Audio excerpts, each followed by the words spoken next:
அனைவருக்கும் வணக்கமுங்க. நான் உங்கள் கண்ணன். கள்ளக்குறிச்சியில கள்ளச்சாராயம் 100க்கும் மேற்பட்ட பேரு குடிச்சிருக்கிறாங்க. அதுல இப்போ 35 பேர் இறந்துட்டாங்க. ஆக்சுவலி இந்த கள்ளக்குறிச்சி மாநகராட்சிக்கு 7வது வார்டு தான் இந்த கருணாபுரம் அப்படிங்கக்கூடிய ஒரு பகுதி. அங்க வந்து எல்லாமே மோஸ்ட்லி அங்க இருக்கிறவங்க எல்லாமே டெய்லி வேஜஸ். தினக்கூலி வேலை செஞ்சு தன்னுடைய குடும்பத்தை நடத்தக்கூடிய நபர்கள் இருக்கக்கூடிய பகுதி.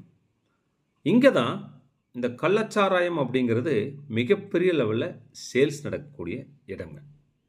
இந்த கள்ளச்சாராயம் அப்படிங்கிறதுங்க சேலம் மற்றும் கள்ளக்குறிச்சிக்கு பக்கத்தில் இருக்கிற கல்வராயம் மலை, அது வந்து நீரோடு பார்த்தீங்கன்னா 1095 சதுர கிலோமீட்டர் அளவுக்கு மிகப்பெரிய லெவலில் பரவி இருக்கக்கூடிய அந்த மலைப்பகுதி. அங்கே தான் இந்த கள்ளச்சாராயம் மிகப்பெரிய லெவலில் காய்ச்சுறாங்க. பட் எவ்வளவு தான் போலீஸ் பாதுகாப்பு இருந்தாலும், எவ்வளோ தான் தடுப்புகள் போட்டாலும், அங்கே இருக்கக்கூடிய மிகப்பெரிய பணபலம் உள்ளவர்கள், அரசியல் பலத்தோடு அங்கே செய்கிறதா சொல்கிறாங்க. பட் எனிவே அவங்க அங்கே காய்ச்சி எங்கெங்கே டிஸ்ட்ரிபியூட் பண்ணுறாங்க அப்படின்னா, சேலம், விழுப்புரம், பெரம்பலூர், கூடலூர், திருவண்ணாமலை, தருமபுரி மாவட்டத்து வரைக்கும் இவங்க அதை அனுப்புகிறாங்க. எப்படின்னா த்ரூ வாட்ஸ்அப். அது டோர் டெலிவரி வரைக்கும் இவங்களோட 2 வீலர்ஸ்லேயே கொண்டு போய் கொடுக்குற அளவுக்கு மிகப்பெரிய லெவலில் அங்கே பறந்து விரிஞ்சு இருக்குது இந்த கள்ளச்சாராய கலாச்சாரம்ங்க. சரி, இது எப்படி நடந்துச்சு அப்படின்னா, நேற்றைய முன்தினம் ஒரு சுரேஷ்குமார் அப்படிங்கிறவரும் அவரோட நண்பர்கள் 4 பேர் போய் கள்ளச்சாராயம் குடிச்சிருக்கிறாங்க. அதில் சுரேஷ் அப்படிங்கிறவர் நேற்றுக்கு முன்தினம் வந்து இறந்துட்டார்.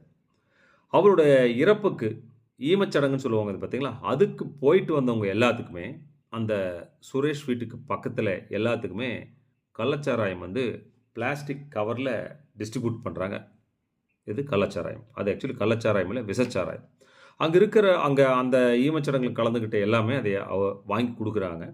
வாங்கி குடித்த பிறகு வீட்டுக்கு வந்த பிறகு எல்லாத்துக்குமே கை வந்து மரத்து போகுது, கண் வந்து அப்படியே மங்கலாகுது, வயிறு வலி, பேதி, வாந்தி, தலை சுத்து அப்படின்னு மிகப்பெரிய லெவலில் ஏற்படுது.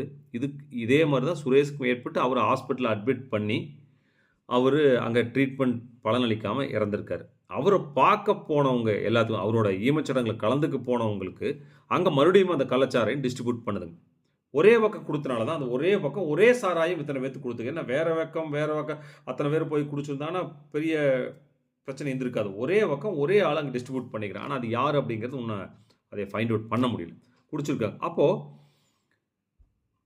வந்தவுடனே அங்கே கள்ளக்குறிச்சி ஹாஸ்பிட்டலுக்கு கொண்டு போயிருக்காங்க. பட் அங்கே தொடர்ந்து ஆளுங்க வந்துட்டு இருக்கிறனால அந்த கள்ளக்குறிச்சியோட ஹாஸ்பிட்டல் அந்த அளவுக்கு வசதி இல்லை. உடனே என்ன பண்ணுறாங்க அப்படின்னா, பக்கத்தில் இருக்கக்கூடிய விழுப்புரம், புதுச்சேரி ஜிம்சன் ஹாஸ்பிட்டலு மற்றும் சேலம் மருத்துவக் கல்லூரிக்கு அங்கிருந்து அவங்க உடல்நிலைக்கு தகுந்த மாதிரி பிரித்து அனுப்பப்படுது.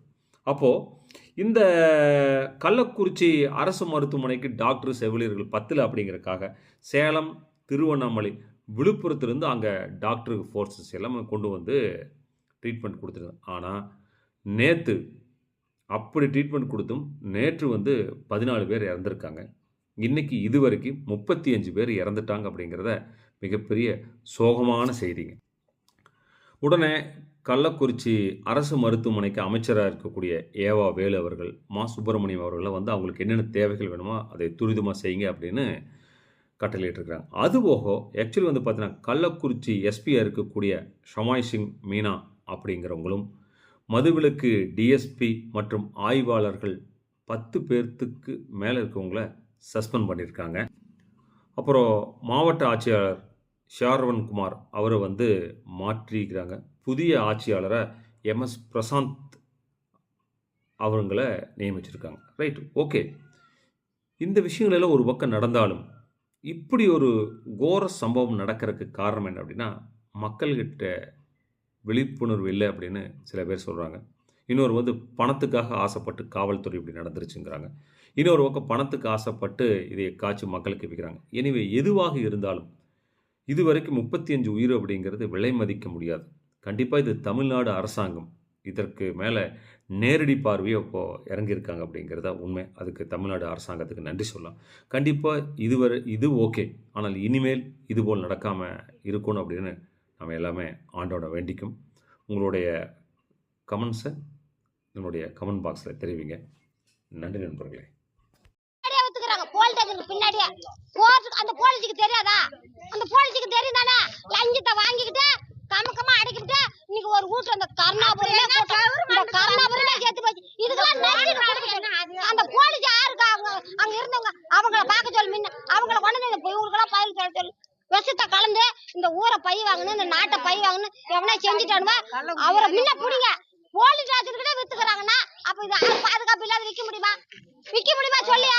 யாரு பாதுகாப்பு இல்லாத லஞ்சத்தை போய் நோவாத அடிச்சு போறாங்க. லஞ்சத்தை வாங்கிட்டு நீ இங்கே வீங்க. ஏன்னா அக்கம் போனா தெரிஞ்சுக்கலாம். இங்கே வித்துக்க. இங்க வித்தான் உனக்கு பாதுகாப்புன்னு இங்கே விக்க வச்சு உங்ககிட்ட பேத்து மக்களே அம்மானே ஆக்கிட்டாங்க. இதுக்கு நீங்க தான் பதில் சொல்லணும். எக்கோடி குடும்பம் ஆயிட்டுங்க. சின்ன சின்ன பிள்ளைங்க எல்லாம் குடிச்சாரா போகுதுங்க. இந்த கோட்டை நிறுத்துங்க.